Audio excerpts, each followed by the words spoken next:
20वां अध्याय ज्ञान योग, कर्म योग और भक्ति योग। उद्धव जी ने कहा, कमलनयन श्री कृष्ण, आप सर्वशक्तिमान है, आपकी आज्ञा ही वेद है। उसमें कुछ कर्मों को करने की विधि है और कुछ के करने का निषेध है। यह विधि निषेध कर्मों के गुण और दोष की परीक्षा करके ही तो होता है। वर्णाश्रम भेद, प्रतिलोम और अनुलोम रूप वर्ण संकर कर्मों के उपयुक्त और अनुपयुक्त, द्रव्य, देश, आयु और काल तथा स्वर्ग और नरक के भेदों का बोध भी वेदों से ही होता है। इसमें संदेह नहीं कि आपकी वाणी ही वेद है, परंतु उसमें विधि निषेध ही तो भरा पड़ा है। यदि उसमें गुण और दोष में भेद करने वाली दृष्टि न हो तो वह प्राणियों का कल्याण करने में समर्थी कैसे हो।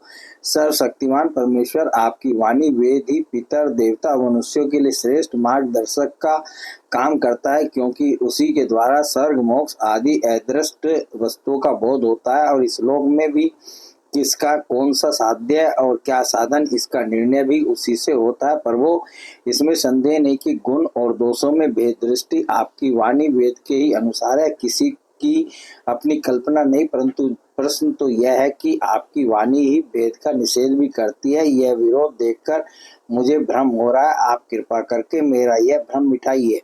भगवान श्री कृष्ण ने कहा, प्रिय उद्धव, मैंने ही वेदों में एवं अन्यत्र भी मनुष्यों का कल्याण करने के लिए अधिकारी भेद से 3 प्रकार के योगों का उपदेश किया है। वे हैं ज्ञान, कर्म और भक्ति।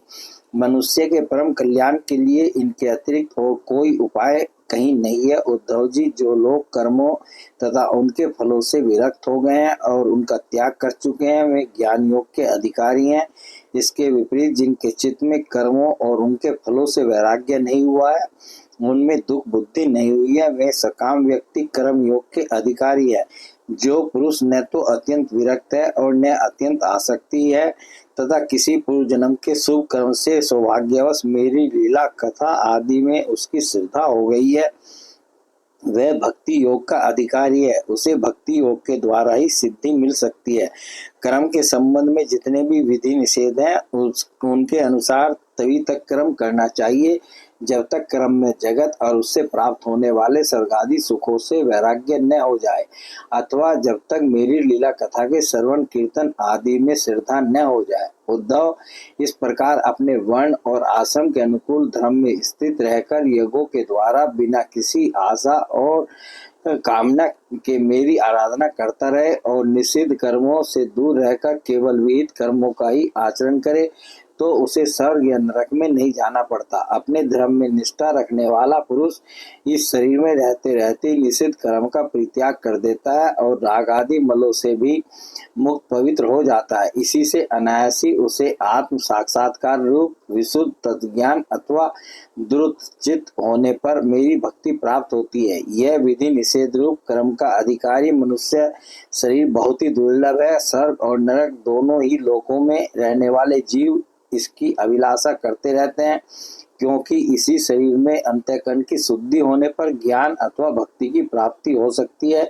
स्वर्ग अथवा नरक का भोग प्रधान शरीर किसी भी साधन के उपयुक्त नहीं है। बुद्धिमान पुरुष को न तो स्वर्ग की अभिलाषा करनी चाहिए और न नरक की, और तो क्या इस मनुष्य शरीर की भी कामना न करनी चाहिए, क्योंकि किसी भी शरीर में गुण बुद्धि और अभिमान हो जाने से अपने वास्तविक स्वरूप की प्राप्ति के साधन में प्रमाद होने लगता है। यद्यपि यह मनुष्य शरीर है तो मृत्युग्रस्ती, परंतु इसके द्वारा परमार्थ की सत्य वस्तु की प्राप्ति हो सकती है। बुद्धिमान पुरुष को चाहिए कि यह बात जानकर मृत्यु होने के पूर्व ही सावधान होकर ऐसी साधना कर ले जिससे वह जन्म मृत्यु के चक्कर से सदा के लिए छूट जाए, मुक्त हो जाए। यह शरीर एक वृक्ष है, इसमें घोंसला बनाकर जीव रूप पक्षी निवास करता है। इसे यमराज के दूत प्रतिक्षण काट रहे हैं। जैसे पक्षी कटते हुए वृक्ष को छोड़कर उड़ जाता है, वैसे ही अनासक्त जीव भी इस शरीर को छोड़कर मोक्ष का भागी बन जाता है।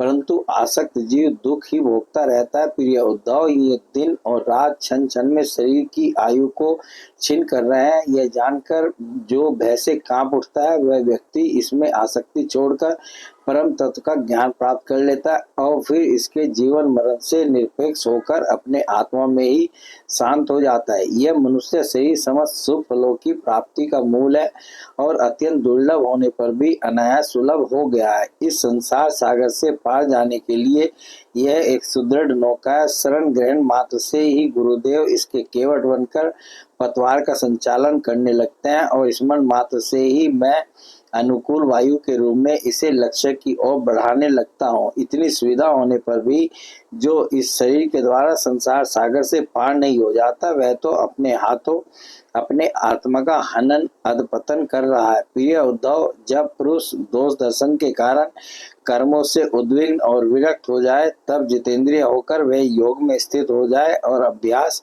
आत्मानुसंधान के द्वारा अपना मन मुझ परमात्मा में निश्चल रूप से धारण करे।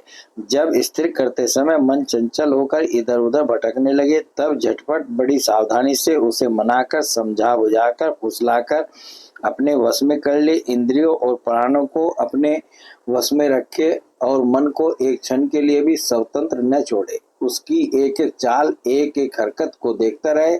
इस प्रकार सत्व संपन्न बुद्धि के द्वारा धीरे धीरे मन को अपने वश में कर लेना चाहिए। जैसे सवार घोड़े को अपने वश में करते समय उसे अपने मनोभाव की पहचान कराना चाहता है, अपनी इच्छा के अनुसार उसे चलाना चाहता है और बार बार फुसलाकर उसे अपने वश में कर लेता है, वैसे ही मन को फुसलाकर उसे मीठी मीठी बातें सुनाकर वश में कर लेना भी परम योग है। सांख्य शास्त्र में प्रकृति से लेकर शरीर पर्यंत सृष्टि का जो क्रम बतलाया गया है, उसके अनुसार सृष्टि चिंतन करना चाहिए और जिस क्रम से शरीर आदि का प्रकृति में लय बताया गया है, उस प्रकार लय चिंतन करना चाहिए। यह क्रम तब तक जारी रखना चाहिए जब तक मन शांत स्थिर न हो जाए। जो पुरुष संसार से विरक्त हो गया और जिसे संसार के पदार्थों में दुख बुद्धि हो गई है, वह अपने गुरुजनों के उपदेश को भली भांति समझकर बार बार अपने स्वरूप के ही चिंतन में संलग्न रहता है। इस अभ्यास से बहुत शीघ्र ही उसका मन अपनी वह चंचलता जो अनात्मा शरीर आदि में आत्मबुद्धि करने से हुई है छोड़ देता है। यम नियम आसन प्राणायाम प्रत्याहार धारणा ध्यान समाधि आदि योग मार्गों से वस्तु तत्व का निरीक्षण परीक्षण करने वाली आत्मविद्या से तथा मेरी प्रतिमा की उपासना से अर्थात कर्म योग ज्ञान योग और भक्ति योग से मन परमात्मा का चिंतन करने लगता है और कोई उपाय नहीं है। उद्धव जी, वैसे तो योगी कभी कोई निंदित कर्म करता ही नहीं, परंतु यदि कभी उससे प्रमादवश कोई अपराध बन जाए तो योग के द्वारा ही उस पाप को जला डाले। कृष्ण चांद्रायन आदि दूसरे प्रायश्चित कभी न करे। अपने अपने अधिकार में जो निष्ठा है वही गुण कहा गया है। इस गुण दोष और विधि निषेध के विधान से यही तात्पर्य निकलता है कि किसी प्रकार विषयासक्ति का परित्याग हो जाए, क्योंकि कर्म तो जन्म से ही अशुद्ध है, अनर्थ के मूल है। शास्त्र का तात्पर्य उनका नियंत्रण नियम ही है। जहाँ तक हो सके प्रवृत्ति का संकोच ही करना चाहिए। जो साधक समस्त कर्मों से विरक्त हो गया हो, उनमें दुख बुद्धि रखता हो, मेरी लीला कथा के प्रति श्रद्धालु हो और यह भी जानता हो कि सभी भोग और भोग वासनाएं दुख रूप हैं, किंतु इतना सब जानकर भी उनके परित्याग में समर्थ न हो, उसे चाहिए कि उन भोगों को तो भोग ले, परंतु उन्हें सच्चे हृदय से दुखजनक समझे और मन ही मन उनकी निंदा करे तथा उसे अपना दुर्भाग्य ही समझे। साथ ही इस दुविधा की स्थिति से छुटकारा पाने के लिए श्रद्धा दृढ़ निश्चय और प्रेम से मेरा भजन करे। इस प्रकार मेरे बतलाए हुए भक्ति योग के द्वारा निरंतर मेरा भजन करने से मैं उस साधक के हृदय में आकर बैठ जाता हूँ और मेरे विराजमान होते ही उसके हृदय की सारी वासनाएं अपने संस्कारों के साथ नष्ट हो जाती हैं। इस तरह जब उसे मुझ सर्वात्मा का साक्षात्कार हो जाता है, तब तो उसके हृदय की गांठ टूट जाती है, उसके सारे संशय छिन्न भिन्न हो जाते हैं और कर्म वासनाएं सर्वथा छिन्न हो जाती हैं। इसी से जो योगी मेरी भक्ति से युक्त और मेरे चिंतन में मग्न रहता है, उसके लिए ज्ञान अथवा वैराग्य की आवश्यकता नहीं होती। उसका कल्याण तो प्राय मेरी भक्ति के द्वारा ही हो जाता है। कर्म तपस्या ज्ञान वैराग्य योगाभ्यास दान धर्म और दूसरे कल्याण साधनों से जो कुछ स्वर्ग अपवर्ग मेरा परमधाम अथवा कोई भी वस्तु प्राप्त होती है, वह सब मेरा भक्त मेरे भक्ति योग के प्रभाव से ही यदि चाहे तो अनायास प्राप्त कर लेता है। मेरे अन्य प्रेमी एवं धैर्यवान साधु भक्त स्वयं तो कुछ चाहते नहीं, यदि मैं उन्हें देना चाहता हूँ और देता भी हूँ तो भी दूसरी वस्तुओं की तो बात ही क्या, वे कैवल्य मोक्ष भी नहीं लेना चाहते। उद्धव जी, सबसे श्रेष्ठ एवं महान निःश्रेयस परम कल्याण तो निरपेक्षता का ही दूसरा नाम है, इसलिए जो निष्काम और निरपेक्ष होता है उसी को मेरी भक्ति प्राप्त होती है। मेरे अनन्य प्रेमी भक्तों का और उन समदर्शी महात्माओं का जो बुद्धि से अतीत परम तत्व को प्राप्त हो चुके हैं, इन विधि और निषेध से होने वाले पुण्य और पाप से कोई संबंध ही नहीं होता। इस प्रकार जो लोग मेरे बतलाए हुए इन ज्ञान भक्ति और कर्म मार्गों का आश्रय लेते हैं, वे मेरे परम कल्याण स्वरूप धाम को प्राप्त होते हैं, क्योंकि वे परब्रह्म तत्व को जान लेते हैं। बोले भगवान श्री कृष्ण की जय।